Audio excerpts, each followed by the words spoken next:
રાતના લગભગ 1 વાગ્યા હતા. કાકાએ તેના મોબાઈલની ટોર્ચ કરી અને કહ્યું કે એલિના, આજે છત પર સૂઈશું તો સારું રહેશે, કારણ કે લાઇટ પણ નથી અને ઘણી ગરમી છે. હું આ માટે સંમત થઈ. તે ચાદર સાથે છત પર આવ્યા અને હું મચ્છરદાની લઈ આવી. છત પર ઘણી ગરમી હતી અને મને પરસેવો થઈ રહ્યો હતો. ત્યારે કાકાએ કહ્યું કે એલિના, તું આમાં સૂઈ શકીશ નહીં. તેમની વાત માની અને હું નીચે ગઈ. જ્યારે હું ટેરેસ પર પાછી આવી ત્યારે કાકા મારી તરફ જોતા જ રહ્યા. પછી કાકાએ મને કહ્યું, એલિના, આજે તને જોયા પછી તું જાણતી નથી કે મારું હૃદયમાં શું થઈ રહ્યું છે. એલિના, તને કંઈ પણ મહેસૂસ થતું નથી? મેં કહ્યું, કાકા, હું સમજી શકતી નથી કે તમે શું કહેવા માંગો છો.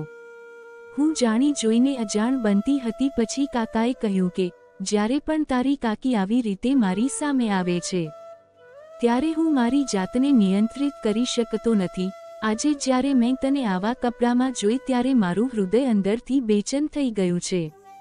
હું તેમની વાત સમજી રહી હતી પણ મેં તેનો વિરોધ કર્યો નહીં. અને પછી આખી રાત જે થયું તે સાંભળીને તમારા હોશ ઉડી જશે. હું કોલેજમાં અભ્યાસ કરું છું. તે જૂનનો મહિનો હતો. મારા કોલેજની રજા શરૂ થઈ અને તે જ સમયે લગ્નની મોસમ ચાલી રહી હતી. મારા ઘરમાં પણ એક લગ્ન હતા જેમાં મારા ઘરના બધા લોકોને જવું હતું. ઘરના બધા લોકો લગ્નમાં જવા માટે તૈયાર હતા, પરંતુ સૌથી મોટી સમસ્યા એ હતી કે ઘરે કોણ રોકાશે અને ઘરની સંભાળ લેશે. કારણ કે અમારા શહેરમાં થોડા સમયથી ચોરીના કેસ વધી રહ્યા છે. એક અઠવાડિયામાં 2 કે 3 મકાનોમાં ચોરી થઈ હતી. તેથી જ અમારા માટે એક સાથે જવું શક્ય ન હતું. જો મારા પિતાના બધાથી સારા મિત્રની પુત્રીના લગ્ન હતા તો પછી મમ્મી અને પપ્પાને જવું જરૂરી હતું, કારણ કે જો મમ્મી પપ્પા ન જાય તો તેના મિત્રો ગુસ્સે થઈ જશે. તેથી બધાએ સાથે મળીને નિર્ણય કર્યો કે હું ઘરે રહું. મને પણ તે ગમ્યું, કારણ કે મને ખૂબ અવાજ ગમતો નથી અને ઘરે રહેવાની એક અલગ મજા છે. પરંતુ પાપાએ કહ્યું કે આપણે એલિનાને કેવી રીતે એકલી છોડી શકીએ જો કોઈ ચોર આવે છે તો. આ એકલી શું કરશે? પાપાએ આ બધું વિચાર્યું અને પછી તેને તેના સૌથી વિશેષ અને વિશ્વસનીય વ્યક્તિને ફોન કર્યો અને કહ્યું કે રાજીવ, મારે તારી સાથે કામ છે. હું અને તારી ભાભી 2-3 દિવસ માટે લગ્નમાં જઈ રહ્યા છીએ અને એલિના એકલી ઘરે રહેશે. એલિનાનું ઘરે એકલા રહેવું યોગ્ય નથી, તો તમે મારા ઘરે થોડા દિવસો રહી શકો છો. રાજીવ કાકા મારા પિતાના સૌથી સારા મિત્ર હતા. રાજીવ કાકાએ કહ્યું કે એમાં સમસ્યા શું હોય યાર? એલિના તો મારા બાળકની જેમ છે. તેની સંભાળ રાખવી તે મારી ફરજ બની જાય છે. હું એલિનાની સંભાળ રાખીશ. રાજુ કાકાની વાત સાંભળીને પપ્પાએ શાંતિનો શ્વાસ લીધો અને હું પણ ખૂબ ખુશ હતી, કારણ કે મને બાળપણથી જ રાજુ કાકા ખૂબ પસંદ હતા. તેને મારી દરેક ઈચ્છાને પૂર્ણ કરી અને મારું બધું માન્યું. રાત્રે મમ્મી પપ્પાએ લગ્નના તમામ પેકિંગ કર્યા અને સવારની ટ્રેનમાં ચાલ્યા ગયા. આખો દિવસ હું ઘરે એકલી હતી અને મૂવી જોતી હતી. પછી કોઈનો કોલ મારા ફોન પર આવ્યો. જ્યારે મેં ફોન ઉપાડ્યો ત્યારે ત્યાંથી અવાજ આવ્યો, હેલો મિસ, આજે સાંજે શું ખાવાનું પસંદ કરો છો? હું સમજી ગઈ કે રાજીવ કાકા છે. મેં પણ તે જ રીતે કહ્યું, જો તમે ખાવાની વાત કરી રહ્યા છો તો તમે પનીરનું શાક લેતા આવજો અને તે પછી તમે જે પણ ખવડાવશો હું ખુશીથી ખાઈશ. તેના આગમન પહેલાં જ મેં રોટી અને ચોખા બનાવ્યા હતા. જ્યારે કાકા સાંજે ઘરે આવ્યા ત્યારે તે પનીરનું શાક પણ તેની સાથે લાવ્યા. તે સીધા ઓફિસથી મારી પાસે આવ્યા હતા અને તદ્દન થાકેલા દેખાતા હતા. તે ઘરે આવ્યા અને તેણે મને કહ્યું કે એલિના, તું જમવાનું ટેબલ પર રાખ, મારા હાથ અને પગ ધોઈને આવું છું. કાકા બાળપણથી જ મારા ઘરે આવતા હતા, તેથી મારો સંબંધ તેની સાથે ખૂબ તોફાની હતો. તે મને તેની મિત્ર માનતા હતા અને મને બધી વાતો શેર કરતા હતા. મેં તેમને માટે ગેસ્ટ રૂમ સાફ કર્યો હતો. કાકાએ તેની બેગ રૂમમાં મૂકી અને હાથ અને પગ ધોવા ગયા. ત્યાં સુધીમાં મેં ડાઇનિંગ ટેબલ પર જમવાનું મૂક્યું. પછી અમે સાથે બેસીને ખોરાક ખાધો. ત્યારે કાકાએ મને કહ્યું કે એલિના, તું પહેલાં કરતાં પણ વધુ સુંદર બની ગઈ છે. તને જોઈને મને મારા કોલેજના દિવસો યાદ આવે છે. મારી પણ એક ગર્લફ્રેન્ડ હતી જે તારા જેમ ખૂબ સુંદર હતી. બધા છોકરાઓ તેની પાછળ રહેતા હતા, પરંતુ તે ફક્ત મને ભાવ આપતી હતી, કાકાના શબ્દો સાંભળીને મેં હસવાનું શરૂ કર્યું. તમે તો હજી પણ ખૂબ જ સુંદર છો. શું તમારી પાસે હજી પણ કોઈ ગર્લફ્રેન્ડ છે? કાકાએ હસતા હસતા કહ્યું કે જ્યારથી લગ્ન થયા છે ત્યારથી ઘરવાળીના જેટલા નખરા છે કે બહારવાળીને કેમ સંભાળી. તેમને સાંભળી હું હસવા લાગી. મેં કાકાને પૂછ્યું, તમે દૂધ પીવો છો? તો કાકાએ મારી તરફ જોવાનું શરૂ કર્યું અને કહ્યું, જો ગરમ છે તો આપી દો. હું રસોડામાં ગઈ અને ગરમ દૂધ લાવી અને તેને આપ્યું. કાકાએ દૂધ પીધું અને કહ્યું, એલિના, કેટલું મીઠું દૂધ છે. અને મજાક કરવાનું શરૂ કર્યું. મેં કાકાને કહ્યું, તમે તો ઘરે રોજ દૂધ પીતા હશો ને? કાકા મારી વાત સમજી ગયા અને હસવા લાગ્યા. પછી કાકાએ ફોન ચલાવવાનું શરૂ કર્યું અને મેં રસોડામાં કામ કરવાનું શરૂ કર્યું. બધા કામ સમાપ્ત કર્યા પછી અમે સવારે 11 વાગ્યા સુધી વાત કરતા રહ્યા. કાકા સાથે વાત કરતી વખતે ખબર જ ન પડી કે ક્યારે રાતના 3 વાગી ગયા હતા. તે પછી હું મારા રૂમમાં ગઈ અને સૂઈ ગઈ અને કાકા તેના રૂમમાં સૂઈ ગયા. વહેલી સવારે હું જાગી અને કાકા માટે નાસ્તો બનાવવાનું શરૂ કર્યું. પરંતુ મેં જોયું કે તે હજી જાગ્યા નથી. મેં તેને ઘણા અવાજો કર્યા. કાકા, મોડું થઈ રહ્યું છે, મહેરબાની કરીને ઊભા થઈ જાવ. પરંતુ કદાચ મોડી રાત્રે સૂવાને કારણે તેઓ હજુ સૂઈ રહ્યા હતા અને તેઓએ મારો અવાજ સાંભળ્યો ન હતો. હું ધીમે ધીમે તેના રૂમમાં ગઈ અને તેમને જગાડવાનું શરૂ કર્યું. લાંબા સમય સુધી જગાડવા છતાં તે જાગ્યા નહીં. તે પછી મેં તેનો ધાબો ખેંચ્યો અને અચાનક મારી નજર એવી જગ્યાએ ગઈ જ્યાં હું લાંબા સમય સુધી તેની તરફ જોતી રહી. ત્યાં સુધીમાં ચાચુની આંખ ખુલી. તેને કહ્યું, એલિના, શું થયું? મેં કહ્યું, ઉઠો, ઓફિસ માટે મોડું થશે. તેને પોતાનો ફોન ઉપાડ્યો ને કહ્યું, અરે બાપ રે, આજે ઘણું મોડું થયું છે. મેં તેને કહ્યું, તમે ઝડપથી સ્નાન કરો. મેં નાસ્તો બનાવી દીધો છે. કાકા ઉતાવળે સ્નાન કર્યા પછી બહાર આવ્યા. તેણે ઝડપથી નાસ્તો કર્યો અને મેં તેનું ટિફિન પેક કર્યું. પછી મેં તેને પૂછ્યું કે આજે સાંજે શું બનાવું. તેને કહ્યું, તમે ચિંતા કર્યા વિના આરામ કરો. હું સારા રેસ્ટોરન્ટમાંથી ખોરાક લાવીશ. તે પછી કાકા તેની ઓફિસ ગયા અને મેં ઘરની સફાઈ શરૂ કરી. ઝડપથી સફાઈ કર્યા પછી હું નાવા ગઈ. નાયા પછી હું તૈયાર થઈ અને નાસ્તો કર્યો અને તે પછી આરામ કર્યો. આજે ઘરમાં કોઈ ન હતું, તેથી આખું ઘર સુમસાન લાગતું હતું.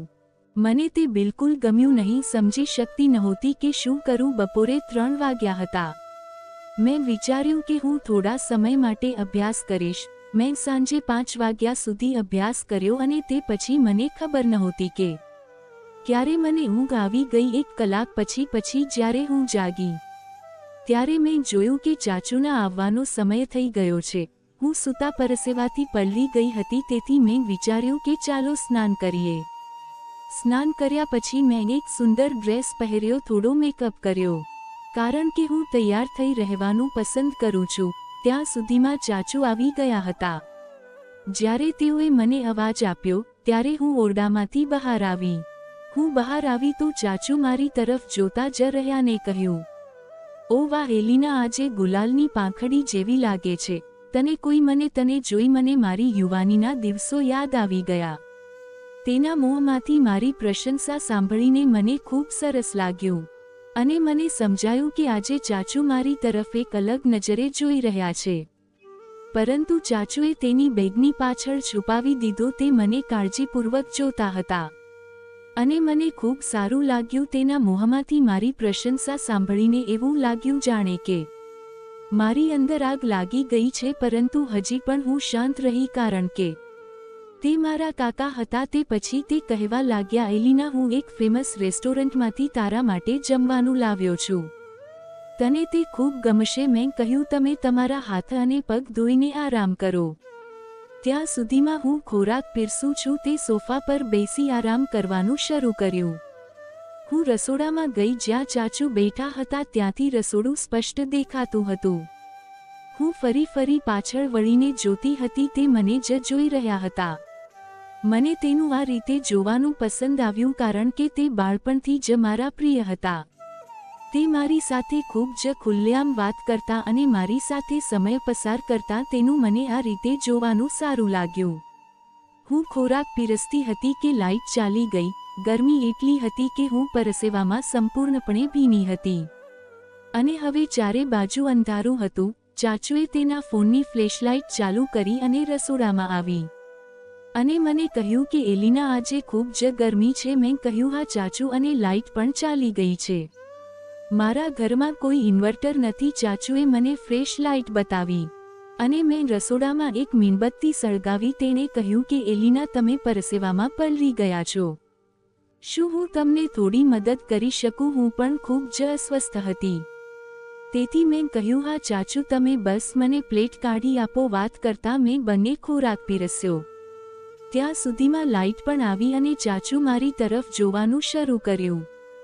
તે પછી અમે બંને ખોરાક ખાવા બેઠા. ખોરાક ખાધા પછી હું નાહવા ગઈ, કારણ કે પરસેવાને કારણે મારા શરીરમાં ગંધ આવવા લાગી હતી. નાહવા પછી મેં કાળા રંગનો ડ્રેસ પહેરીને બહાર આવી, જે ચાચુએ મને જન્મદિવસ પર આપી હતી. જ્યારે તે ડ્રેસ પહેરીને હું બહાર આવી ત્યારે ચાચુની આંખો ખુલ્લી રહી ગઈ. તેને કહ્યું કે એલિના, આ ડ્રેસ છે જે હું તમારા જન્મદિવસ પર લાવ્યો હતો. તમે તેમાં ખૂબ સરસ દેખાવ છો. આજે મને તમારી પાસેથી નજર હટાવવાનું મન નથી થતું. હું ફરીથી તેની પ્રશંસાથી ખુશ થઈ અને રસોડામાં કામ કરવાનું શરૂ કર્યું.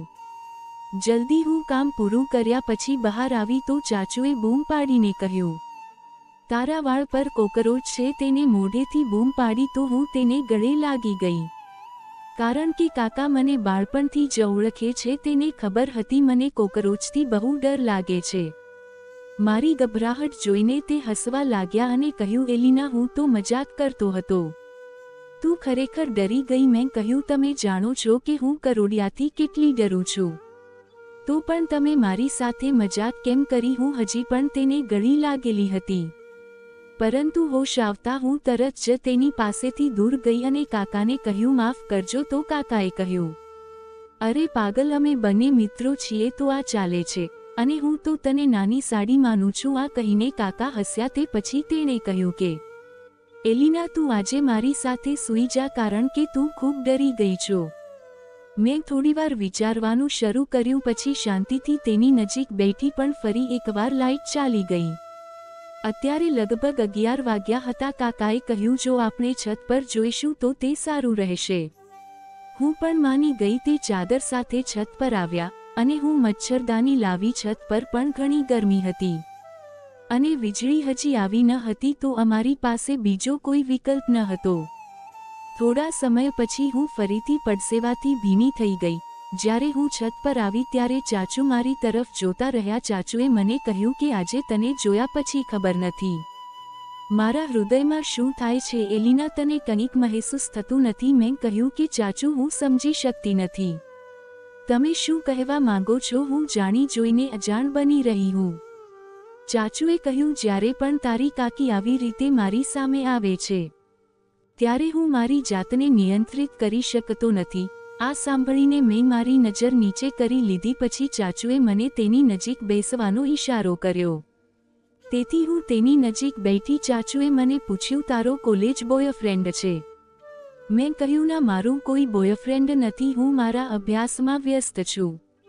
આ બધા કાર્યો મારા માટે કોઈ સમય નથી. કાકાએ કહ્યું, એલિના, હવે તું મોટી થઈ ગઈ છે અને હજી પણ તારો કોઈ બોયફ્રેન્ડ નથી. તું કઈ સદીમાં જીવે છે? આ ઉંમરે છોકરીઓ કપડાની જેમ બોયફ્રેન્ડ બદલી દે છે અને તમે હજી પણ જૂની જિંદગીમાં જીવી રહ્યા છો. પછી ચાચુએ મારો હાથ તેના હાથમાં લીધો. કહ્યું, તને ક્યારેય કોઈની સાથે સમય પસાર કરવાનું મન થતું નથી? મેં કહ્યું, ચાચુ, મને હજુ સુધી કોઈ મળ્યું જ નથી. તેને કહ્યું, સારું, હવે મને કે હું તને કેવો લાગુ છું? શરમતા કહ્યું, તમે ખૂબ જ સરસ છો. જો મને તમારા જેવું કોઈ મળે તો વાત બની જાય. આ સાંભળી કાકાના ચહેરા પર એક શેતાની સ્મિત ફેલાઈ ગયું અને તેઓ મને છાતીએ લગાડી લીધી. મારું હૃદય પણ અંદરથી બેચેન થઈ રહ્યું હતું, પરંતુ હું પોતાને નિયંત્રિત કરી શકતી ન હતી. ચાચુએ ધીરે ધીરે મારી આગળની લટને દૂર કરી અને મારા હાથ પર તેનો હાથ ફેરવવાનું શરૂ કર્યું. મેં પણ વિરોધ ન કર્યો. હું પોતાને ચાચુના હાથમાં સલામત સમજતી હતી. પછી ચાચુએ કહ્યું કે એલિના, હું તારી સાથે સમય વિતાવી શકું છું. તું ખોટું સમજતી નહીં. ફક્ત તું તને યુવાનીની એ સુંદર ક્ષણો આપવા માંગુ છું જે દરેક છોકરી આજના સમયમાં ઈચ્છે છે, ચાચુને કહ્યું, જે તમને ઠીક લાગે. આટલું કહેતા મેં પણ આંખો બંધ કરી દીધી. હું જાણે આ ખુશી માટે ક્યારની અધૂરી હતી તેથી કાકાને પૂરો સાથ આપતી. કાકા જીમ કરતા હતા તેથી તેનું શરીર બહુ મસ્ત હતું. થોડા સમય પછી કાકા મને તેના કોલેજની વાર્તાઓ કહેતા રહ્યા અને તે રાત્રે અમે વાત કરતી વખતે સૂઈ ગયા. બીજા દિવસે જ્યારે હું સવારે જાગી ત્યારે હું શરમથી ચાચુ સાથે આંખ મેળવી શકતી ન હતી. ચાચુએ કહ્યું, એલિના, આમાં શરમાવાની વાત નથી. અમારી વચ્ચે જે કંઈ થયું છે તે બંનેની મરજીથી થયું છે. જો તમે ભવિષ્યમાં મારી સાથે સમય પસાર કરવા માંગતા હો તો તમે મને કોલ કરી શકો છો અથવા તમે મને કહી શકો. આ પછી ધીરે ધીરે સમય પસાર થયો અને ચાચુ સાથેનો મારો સંબંધ વધ્યો. આ રીતે 1 વર્ષ પસાર થયો. એક દિવસ મારી માતાને મારા પર શંકા ગઈ. મમ્મીએ મને તેની નજીક બેસીને પૂછવાનું શરૂ કર્યું, એલિના, આ બધું શું ચાલી રહ્યું છે? મારી માતાને કહ્યું, માં, એવું કંઈ નથી. મારી અને ચાચુ વચ્ચે આવું કંઈ નથી. મમ્મીએ કહ્યું, ઓકે એલિના, હું તારા પર વિશ્વાસ કરું છું, પરંતુ જો મને પછીથી બીજું કંઈ ખબર પડી તો તે તારા માટે સારું નહીં હોય. તમે હવે મોટા થઈ ગયા છો. તમારી કોલેજ પૂરી થાય તે પહેલાં અમે તારા લગ્ન કરી નાખશી. મમ્મીની લગ્ન વિશેની વાત સાંભળીને મને ખૂબ જ ડર લાગ્યો. મેં ચાચુને ફોન કર્યો અને તેમને આખી વાત કહી. તેણે કહ્યું, એ લિલીના, તારે આ વિશે ચિંતા કરવાની જરૂર નથી. હું બધું સંભાળીશ. બીજા દિવસે ચાચુ ઘરે આવ્યા અને તેને માતા સાથે વાત કરવાનું શરૂ કર્યું. ઘણી વાતો કર્યા પછી તેને માને કહેવાનું કહ્યું, બહેન, એલિના લગ્નની યોજના શું છે? તે હવે મોટી થઈ ગઈ છે. મને લાગે હવે આપણે તેના લગ્ન કરવા જોઈએ. એક છોકરો છે જે એલિના માટે સારો રહેશે. મમ્મીએ પૂછ્યું કે છોકરો કોણ છે? ચાચીએ કહ્યું, તે મારા મિત્રનો પુત્ર છે. તે તેના માતા પિતાનું એકમાત્ર પુત્ર છે. આ દુનિયામાં તેનું કોઈ નથી. તેના માતા પિતા કાર અકસ્માતમાં મૃત્યુ પામ્યા હતા. ત્યારથી તે એકલો રહે છે અને શરીફ પણ છે. નોકરી પણ સારી છે. મારી માતાને પણ આ સંબંધ સામે કોઈ વાંધો ન હતો કારણ કે છોકરામાં કોઈ કમી ન હતી. ચાચુના ગયા પછી મેં ગુસ્સાથી તેને ફોન કર્યો. કહ્યું, તમે બધું ઠીક કરવા આવ્યા હતા કે બધું બગાડવા માટે અહીં આવ્યા હતા? ત્યાં સુધી એ કહ્યું, એલિના, તારે ચિંતા કરવાની જરૂર નથી. મેં કહ્યું હતું કે હું બધું હેન્ડલ કરીશ. તમે વિશ્વાસ કરો, મેં જે છોકરા વિશે તમારી માતાને કહ્યું છે તે છોકરો ખૂબ સીધો છે. જો તમે તેની સાથે લગ્ન કરશો તો પછી અમારા સંબંધોમાં કોઈ રૂકાવટ રહેશે નહીં કારણ કે તે તારા પર ક્યારેય શંકા જ કરશે નહીં. મને આ સાંભળીને ખૂબ આનંદ થયો. થોડા દિવસો પછી મેં લગ્ન કર્યા. મારો પતિ અમન ખૂબ નિર્દોષ હતો અને મારી દરેક ખુશીની સંભાળ લેતો હતો. મને તેની સાથે કોઈ ફરિયાદ ન હતી. આમ સમય પસાર થયો અને મારા લગ્નને 1 વર્ષ થયા, પરંતુ ચાચુ અને મારા સંબંધો હજી પણ એમ જ હતા. બધું પ્લાન મુજબ ચાલતું હતું, પણ કેટલીક વાર હું વિચારતી કે હું જે પણ કરું છું તે ખૂબ ખોટું છે કારણ કે હવે હું પરિણીત છું અને હું મારા પતિને છોડી શકતી નથી. પણ મને ચાચુ સાથે સમય પસાર કરવો પણ સારો લાગતો હતો. એવું નહોતું કે હું અમનને પ્રેમ કરતી ન હતી. અમન પણ મને ખૂબ પ્રેમ કરતો હતો, પણ મને ચાચુ સાથે સમય પસાર કરવાનું પણ ગમતું હતું. ધીમે ધીમે સમય પસાર થયો અને અમારા લગ્નને 3 વર્ષ પસાર થયા. હવે મારો એક પુત્ર પણ હતો જે મારા પતિનો હતો. પછી મેં વિચાર્યું કે કદાચ હવે મારે મારા પતિ અને મારા પુત્રની કાળજી લેવી જોઈએ અને મારે ચાચુ સાથેના સંબંધો સમાપ્ત કરવા પડશે કારણ કે જો મારા પતિને આવતીકાલે અમારા વિશે ગેરકાયદેસર સંબંધો વિશે ખબર પડશે તો મારા પતિ સહન કરી શકશે નહીં અને મારું ઘર બગડશે. મેં તે સાંજે ચાચુ સાથે વાત